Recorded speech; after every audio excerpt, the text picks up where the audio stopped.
Very next time. We'll start. Last time. You're the one that all. Hi, welcome back to another video review for toavoidfainting.blogspot.com. I'm Stacy. Chris. Today we are going to be talking about Exists. Bigfoot. A pretty recent film. Yes, released October 3rd, 2014. Actually had a South by Southwest premiere last year. Directed by Eduardo Sanchez, who co-directed Blair Witch Project and Lovely Molly and a VHS 2 segment, A Ride in the Park, the zombie found footage one, of course. Obviously, he's a fan of found footage. And as am I, but... I am a fan of found footage films for a long time. They fell out of popularity for a long time, too. Blair Witch came out in the early 90s. Yeah. Became huge. Yeah. Very underground cult hit. That was that new thing that people It was the were first like, real internet release of a film. And kind of the one with their marketing was that, were these real? Regular Is this, guerrilla marketing. I remember I was, it was online 6th grade first. or something, 10 or 11, and getting on the internet and like looking it up and being like, oh my god, this is so spooky, this is real, like holy shit, are these people really dead? And then you see certain, you're like, okay, this isn't, but that's cool marketing, I didn't understand that concept at that age. It reignited the found footage industry. Yeah. It's been dead for many years. Yeah. Never really took off. It had some here and there, but nothing really took off on it. Yeah. So Exists is basically a Bigfoot movie. Yes. A group of friends go out East Texas. Again, into the woods. Into the woods, East Texas, and not your typical place that you would imagine Bigfoot being. Usually it's like the Pacific Northwest or anything. Yeah. Out to Big Thicket, Texas, in East Texas, and there's two brothers, and they and a friend and two girls. Yes. Girlfriends of two of the guys. Yeah, and they the brothers they go out to their uncle's cabin to go hang out and party and whatever. And, it's a classic teenagers in the woods. They're probably a little older, but still, it's the five main characters for a horror movie. The virgin, and of course you have the stoner party guy, the fool, the party guy, the warrior. You have the intellectual, you have the slut, and you have the virgin. Yeah. It's classic. I mean, it's hard to go wrong. It's basic. Yeah, very typical story. Yeah. Plot, okay, we get it. We know what's going to happen. We know who's going to die. You already know who's going to die. You get it. You know where it's going to go. And it pretty much, there's no surprises. Nothing surprises you. It's just a very straightforward movie. Yeah. I liked it. I thought it was pretty good. It built up tension kind of oddly. Yeah. I waited a little while to watch this because I had seen several months ago Willow Creek, Bobcat Goldthwait's movie. I never saw that one. I hated it. And then I saw other people loved it. And I was like, this is the most bizarre thing ever. Why do you like this? This is a very bad movie. It's this horrible pacing. It's just a really horrible Bigfoot movie.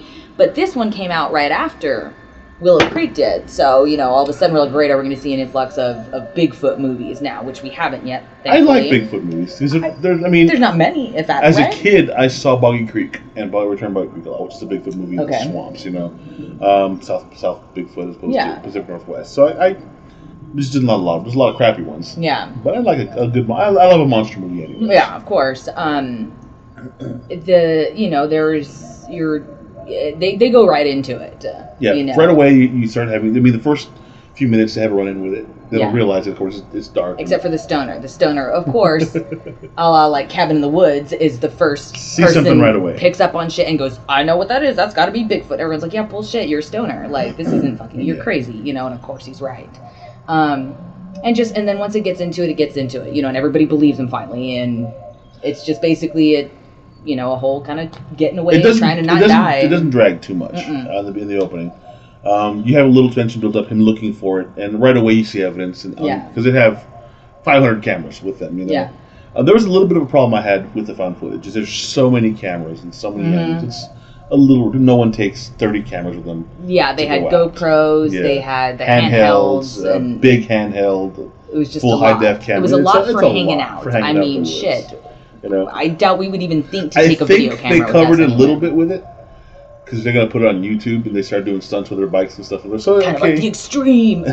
My biggest biggest thing, speaking of like the extreme stuff and filming it, is the bro. What the fuck, bro? And then goes into the script. The script was not a very good script. It wasn't well written. The dialogue was just, like I said, a lot of like, what the fuck, bro? What are you doing, man? Oh, fuck you, dude. It's a bit simple. Yeah, not very polished. Yeah. It could be them trying to emulate the bro culture thing, maybe, or it could just be a simple script. Nothing exactly, complex. And that's kind of what it is, and that's kind of what you can expect out of a found footage movie. You're trying to get realism, but at the same time, when you're with your friends, there's a natural thing to dialogue, which actually is very, very hard to put on camera. Yeah, it's very hard. It was. High budget big stuff movies, it's hard to get that in. You have to be a real actor to do that. Yeah, and we tried to find some info on budget and box office. Couldn't really find anything, so sorry. Box office was not big. It was very small. It wasn't released in a lot. Yeah, it was mostly straight, VOD platform as most movies are nowadays. Budget was obviously not huge. Yeah. No known actors. They did spend some money on the monster, on the Sasquatch. Bigfoot, the creature design was great. And I wish I remembered the name of the guy who did it, but it was really cool, and you get to finally see him for minutes. And the problem with movies is that monster movies is that you only get quick snippets. You get quick scares, of the face or of what the creature is or the person or the monster or whatever. This one at the end, full on you're the camera is just pointed right at the face, and it's the big camera too. It's really cool, and it didn't look cheesy. The actor was something Steele. Brian Steele. Brian Steele was obviously a big guy. Was Bigfoot, and it looked fantastic. It didn't look cheesy. Yeah, when a director puts the monster in the middle of a high def camera with an actor. You got some confidence. They have a lot of confidence. They have a lot of confidence. We did some good shit, And it does we want y'all to see this. Yeah, it's really cool. Excellent. Like we said, the sound of the creature that you hear was just in the woods. It was great. The whole time I was like, ooh, no, I'm freaking out because I was like, if I heard that shit, I'd be the fuck out of there. It sounded really, really cool. But what I didn't like I mentioned in my notes, is that they put a little bit of a soundtrack into the film. Yeah. And that really takes away from what a found footage is. Yeah. And sometimes while I can appreciate a soundtrack in a found footage type movie or a POV shot or whatever, I can appreciate that sometimes, but it just didn't fit. Yeah. It really didn't fit. Not really good for it because it kind of takes you out. Because it does a pretty good job of getting you that eerie feeling like you're in the woods and you're with your friends. And I could see how it'd be scary. Yeah. But that soundtrack took me out a little bit. The acting, of course, took me out a little bit. But the design was great. The ambiance, the film, the location was great.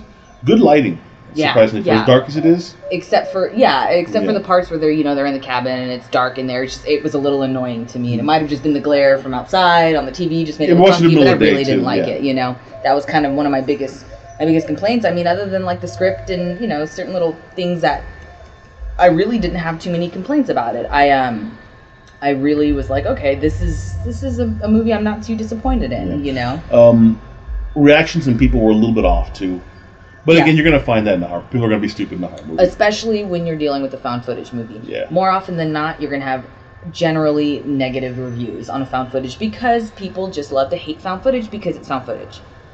It could be a great movie, whatever. They still be like, it's found footage now. I can't deal with it. And this was cool because there wasn't a lot of shakiness. Except when you had the GoPros. That's what, of course, and, we're going to go over here. I was like, I couldn't handle it. But, it wasn't annoying. Yeah, not too much shake, except when they're running a little bit. When you're going to expect that. But riding the bike, there was a scene, one of the guys is riding his bike to go get help, and he's got his GoPro on, of course, right? Because why not document this? When you're trying to get help, I'd be like, fuck that shit, I'm out. GoPro on. So you're just seeing it from that. And, you basically got him just... That was a good tracking shot. I love that tracking shot. And going the fuck away, and the monster just running right now, and you're fucking it's so tense. That's an even better design on the creature suit because that guy is literally running through the woods. There's no CGI here. The guy in the suit, Mr. Steele, is running through the woods in full costume with a guy on a camera on a bike with a GoPro on, and he's being his own film director. He's looking at the monster and riding, and it's a great tracking shot for almost a good minute. Yeah. Fantastic little technical shot there. Yeah. I loved it. You were talking about a shot that you loved. Oh, the one there's one film where they're inside a trailer and they go tumbling off the edge of a cliff. Beautifully done shot. I don't know if it was practically done. There's a lot of cuts. There's probably a lot of cuts where they're not actually spinning, but they're probably in a room and they tip it over on one side. Everyone literally falls over. So probably some stunt people in there, but it was a well done. The way it was shot, it was really cool. Stuff falling over the place.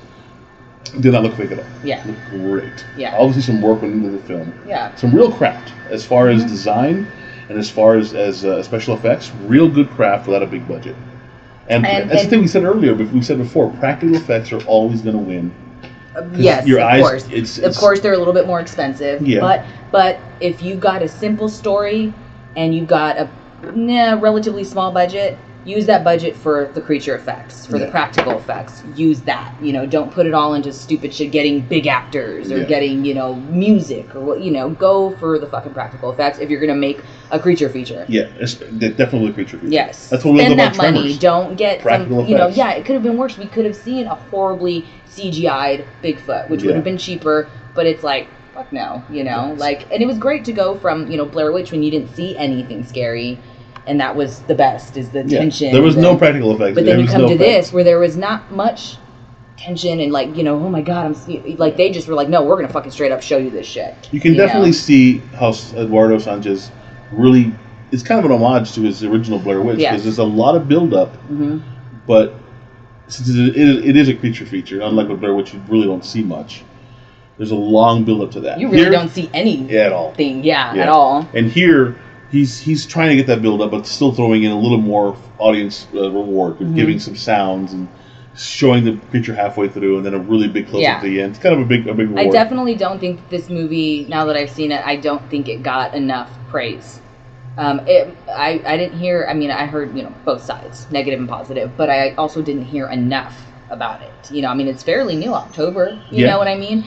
For everybody to see it.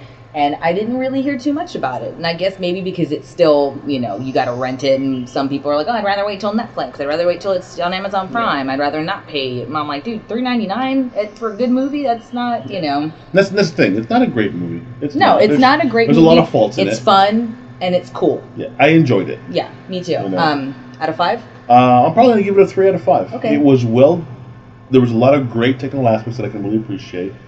They really put some good craftsmanship into a creature. They did the best they could as far as their actors with the budget, I'm sure. Script is a little light. Yeah. But it's a creature feature really isn't about script.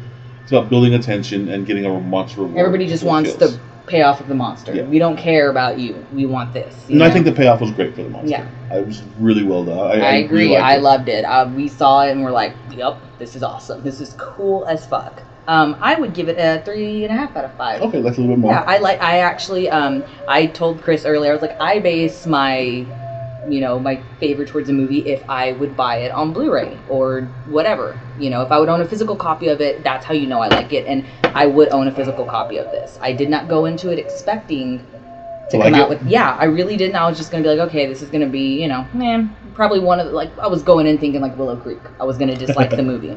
But no, I would absolutely own it, so that means I do like it.